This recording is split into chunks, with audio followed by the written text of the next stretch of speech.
And I'm Jamie, and we're the Miller Twins. I run cross country and track and field at Wake Forest University. And I'm on the rugby team at Wake Forest. You probably have heard of us before. We are two athletes that have become at the top of the ACC in our individual sports in college, and a lot of our success is attributed to our change in diet once we entered college. I think for myself, I focused on more of a protein intake diet with my nutritionist at Wake. And I also started to focus on eating carbohydrates after, and how the time, the amount, and the type of foods that I was eating helped me with my performance and recovery. I'm Dr. Flynn, and I'm the nutritionist for the athletes here at Wake Forest University. For Jamie and Mimi, they both wanted to focus on how their diet could affect recovery after their workouts and games. Primarily for Mimi, we focused on carbohydrate intake throughout the day, specifically after workouts, to maximize her performance and recovery from her training sessions. Jamie, who's a rugby player, we focused primarily on his total protein intake throughout the day to maximize muscle mass and strength.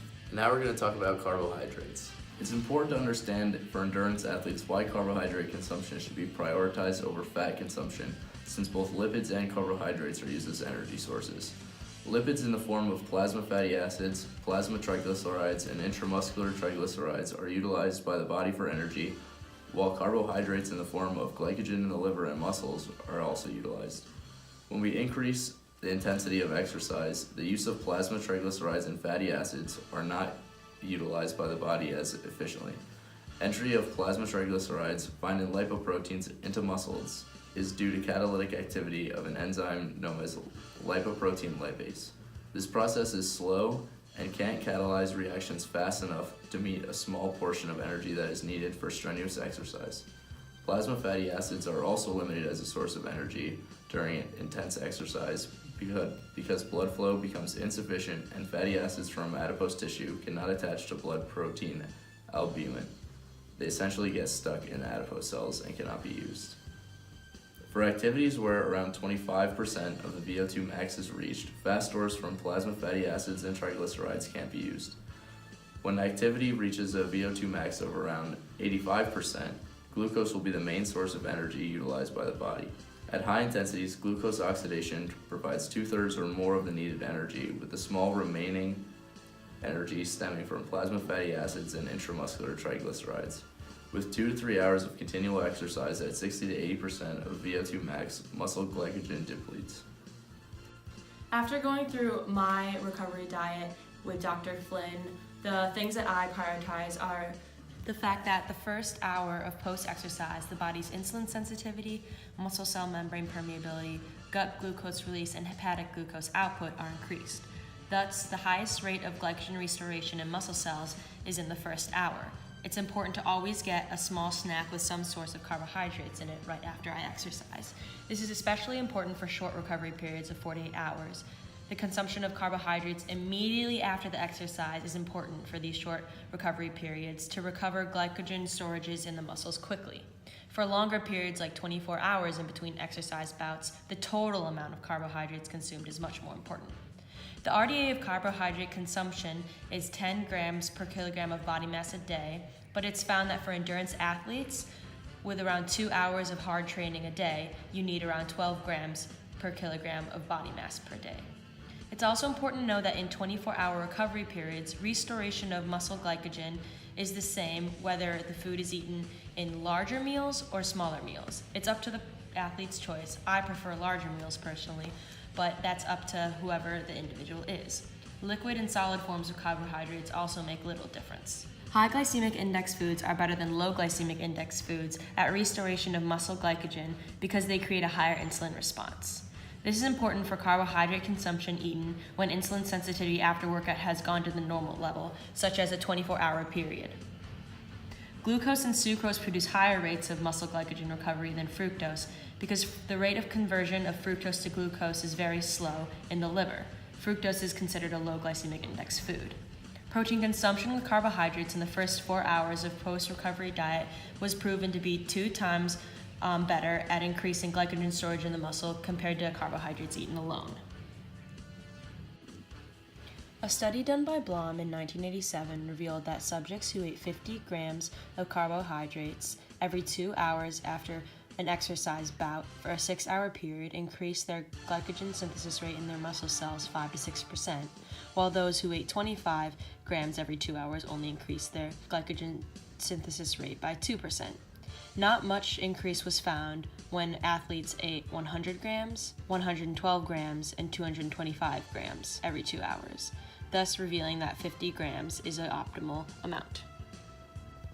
Dr. Flynn and I have come up with a couple of snacks that are good for post-exercise recovery within the 50-gram limit and according to the chart above that reveals how high glycemic index foods are better than low glycemic index foods within a 4-hour period for muscle glycogen storage after exercising.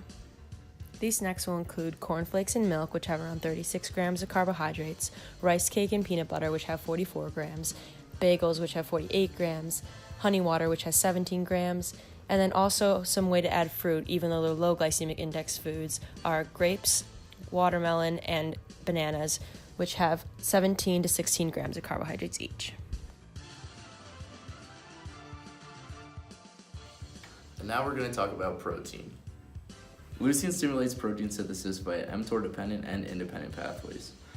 It has been shown that leucine stimulates muscle protein synthesis through rapamycin activating initiation factors, such as eukaryotic initiation factor 4E and ribosomal protein S6 kinase. By promoting the initiation of mRNA synthesis, leucine stimulates the production of proteins in general. Leucine may also potentially have interactions with insulin to promote protein synthesis, which is why it has been found that it is important to consume carbohydrates with protein post-exercise to maximize protein synthesis. Post-exercise ingestion of leucine or any complete protein is important to combat the protein breakdown that occurs during exercise, although it has been shown in some studies that total protein intake throughout the day may be just as effective at combating this increase in protein breakdown that occurs during exercise. So coming into college, I had no idea about diet and what could help me as an athlete. And then I met the team nutritionist for rugby, and he showed me proper steps needed to gain the best possible muscle mass I possibly could over a certain amount of time. And that really had to do with my protein intake and what I was putting in my body, and then when I was putting in my body. So when I started my protein synthesis diet, I was really looking at what I was eating, which amino acids were in that, so branched amino acids and leucine really. Also, when I was eating it, so the times of when I was consuming the protein is very important, along with the amount. So starting with the time, I would try and eat my proteins 1 hour within the workout, whether it be practice or a game or just an individual exercise. My goal was to eat a very protein-rich food within 1 hour of completing that exercise. And then the type, if I was looking at animal foods or anything like that, I'd try and stick with lean muscle, so chicken or eggs or something along that nature. And then I would want to be branched chain amino acid rich or very leucine rich, because leucine is really what my nutritionist said starts my protein synthesis pathways. And then finally, the amount is very key. So as an athlete, I'm trying to consume a little more protein than average. So during the year, I'd be looking at 129 kilograms of protein, and that's about 1.5, give or take, kilograms per day times my body weight, and that's during season. So on the off season, I was looking at around 155 grams protein per day in the off season, really because I'm trying to develop more muscle synthesis and consuming a lot more protein. So now we're going to look at the chart that I was given by my nutritionist, telling me what I should eat and really what I should look for. So we kind of look at this and we see chicken and fish. They have very good branched chain amino acid content along with leucine content. And this is really what benefits me as an athlete. And also egg, even though eggs and cheese and milk, they do have strong leucine contents, they really keep me from gaining my lean muscle mass that I want. So I kind of cut those out of my diet completely. And I didn't see results right away. Results came over a certain period of time, but now, after about a year, much less than a year, probably 4 months into my program, I started seeing a lot of hypertrophy and the results I wanted to see. Really, the big changes for me were egg whites in the morning and chicken and fish, because I was focusing on lean muscle. I took the leucine supplements 1 hour following my workouts, so depending upon when I worked out in the day of my team's practice, I would come home and take a whey supplement with leucine in it. And then other than leucine supplements, I had animal proteins, which were egg whites. I really try to keep out the yolk just for the added factors that kind of prohibit me from having lean muscle. And then chicken, so I switched from steak to chicken also to add the lean muscle factor, even though steak has more leucine amino acid than chicken. Chicken does more for me as a lean muscle athlete. And then also fish. I try and incorporate fish at least once every few days into my diet.